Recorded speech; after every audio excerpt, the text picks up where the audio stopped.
आज गूगल की दुनिया में एक ऐसी हलचल मच चुकी है जिसे देखकर करोड़ों लोगों की नींद उड़ गई है। और इस तूफान के बीच खड़े हैं सुंदर पिचाई, वही सुंदर पिचाई जिनके दम पर कभी गूगल के शेयर 5 गुना तक बढ़ गए थे। वही सुंदर पिचाई जिनकी एक एक स्ट्रैटेजी पर इन्वेस्टर्स आंख बंद करके भरोसा करते थे। लेकिन आज हालात बिल्कुल उलट चुके हैं। इन्वेस्टर्स की मीटिंग्स में, कॉन्फ्रेंस कॉल्स में, सोशल मीडिया पर हर जगह एक ही सवाल गूंज रहा है, क्या सुंदर पिचाई अब गूगल छोड़ने वाले हैं? कुछ लोग कह रहे हैं उन्हें निकाला जाएगा और कुछ यह मानते हैं कि वो शायद खुद ही रिजाइन कर दें। और उसका कारण एक नाम, सर्गेई ब्रिन। वही सर्गेई ब्रिन जो 2015 में अचानक रिटायर होकर गूगल की दुनिया से गायब हो गए थे, लेकिन 2023 के मिड में एक झटके में वापस लौट आए एआई पर काम करने के लिए। और फिर धीरे धीरे खबरें फैलने लगी कि सर्गेई अब सुंदर को रिप्लेस कर सकते हैं, वो फिर से सीईओ बन सकते हैं। दोस्त, यह सुनकर सिर्फ मार्केट नहीं हिला, सुंदर पिचाई की दुनिया भी हिल गई। अब जरा पीछे चल। एक मिडिल क्लास इंडियन फैमिली का लड़का आईआईटी जिसका एक्सेप्टेंस रेट सिर्फ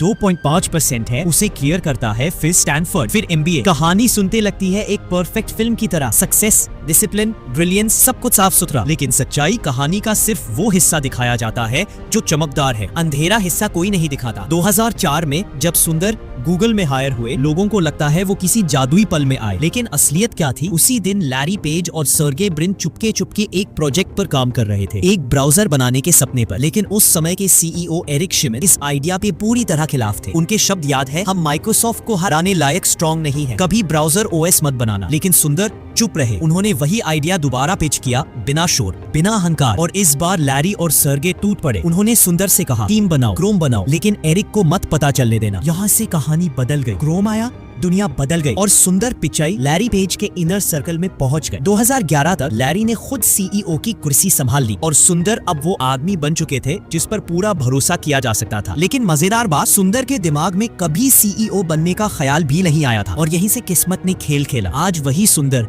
जिन्होंने गूगल के सबसे बड़े प्रोडक्ट्स को खड़ा किया, वो खुद खड़े हैं एक चौराहे पर। एआई का तूफान आया है, गूगल ठोकर खा रहा है, इन्वेस्टर्स का भरोसा डगमगा चुका है और सर्गेई की वापसी ने सब कुछ हिलाकर रख दिया है। सुंदर पिचाई, एक ऐसा इंसान जिसने कभी गूगल को बनाया, आज उसी गूगल के लिए अनफिट बताया जा रहा है। कहानी सिर्फ कॉर्पोरेट पॉलिटिक्स की नहीं है, ये कहानी है विश्वास, धोखे, पावर और सर्वाइवल की। और इस कहानी का अगला चैप्टर शायद गूगल के इतिहास को हमेशा के लिए बदल दे। सुंदर पिचाई ने गूगल के एस्पिरेशनल प्रोजेक्ट्स पर काम करना इसलिए शुरू किया क्योंकि वहीं से उन्हें असली इंस्पिरेशन मिलती थी। लेकिन उनकी इस मेहनत को समझने वाला बहुत कम था। धीरे धीरे लोगों की नजर में उनकी इमेज एक ऐसे बिलियनर फाउंडर जैसी बनने लगी थी जिसके पास न कोई क्लैरिटी है और न ही कोई खास फोकस। मगर असली मुश्किल तब शुरू हुई जब लैरी पेज की आवाज ही उनका साथ छोड़ने लगी। लैरी की वॉइस की समस्या बहुत पुरानी थी। शुरुआती 2000 में उनके वोकल कॉर्ड का पैरालिसिस हो गया था और 2010 तक हालात इतने बिगड़ चुके थे कि उनकी आवाज मुश्किल से निकलती थी। अगर आपने उनकी आवाज कभी सुनी हो तो आपको खुद महसूस होगा कि यह सिर्फ एक मेडिकल कंडीशन नहीं थी, यह एक दर्द था, एक संघर्ष था जो हर शब्द में सुनाई देता था। आवाज न निकलने की वजह से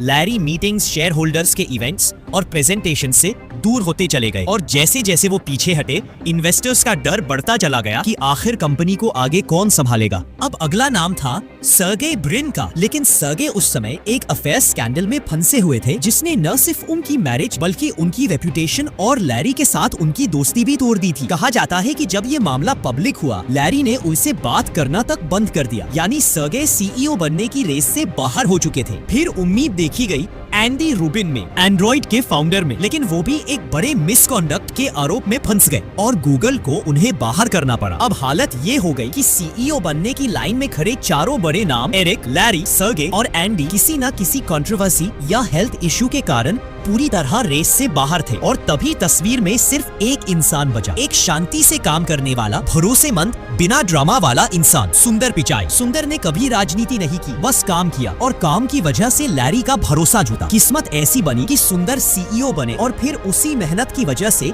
अल्फाबेट के भी सीईओ बन गए। उनके आने के बाद कंपनी की प्रॉफिट्स 5 गुना बढ़ी और शेयर प्राइस आसमान छूने लगी। लेकिन फिर आया असली तूफान, एआई। नवंबर 2022 में चैट जीपीटी लॉन्च हुआ और देखते ही देखते दुनिया बदल गई। इन्वेस्टर्स, मार्केट और आम जनता, हर किसी को लगने लगा कि गूगल पीछे छूट रहा है। लोग पास्ट परफॉर्मेंस नहीं देखते, लोग फ्यूचर विजन देखते हैं। और ये वही था जहां गूगल लड़खड़ाने लगा। गूगल ने प्रतिक्रिया में बार्ड लॉन्च किया, लेकिन रिलीज इतनी जल्दी में हुआ कि एक एडवर्टाइजमेंट में बार्ड ने गलत जानकारी दे दी। इस एक गलती ने कंपनी की वैल्यू से करीब $100 बिलियन गायब कर दी। ये सुंदर की पहली बड़ी चोट थी। उसके बाद आया सबसे बड़ा झटका, जेमिनाई। जेमिनाई की पॉलिटिकल बायसेस की वजह से पूरे इंटरनेट पर उसका मजाक बना। हिस्टोरिकल फिगर्स, वर्ल्ड लीडर्स और सेलिब्रिटीज को गलत तरीके से पोर्ट्रे करने की वजह से गूगल को ह्यूमिलिएशन झेलनी पड़ी। ये सिर्फ एक टेक्निकल एरर नहीं था, ये एक ग्लोबल एम्बैरेसमेंट था। इस बीच सर्गे ब्रिन वापस आ गए, चुपचाप एआई पर काम कर रहे हैं, पब्लिक इवेंट्स में नजर आ रहे हैं और अब इन्वेस्टर्स विस्पर कर रहे हैं कि शायद सर्गे दोबारा सीईओ बन सकते हैं। कई लोगों का मानना है कि सर्गे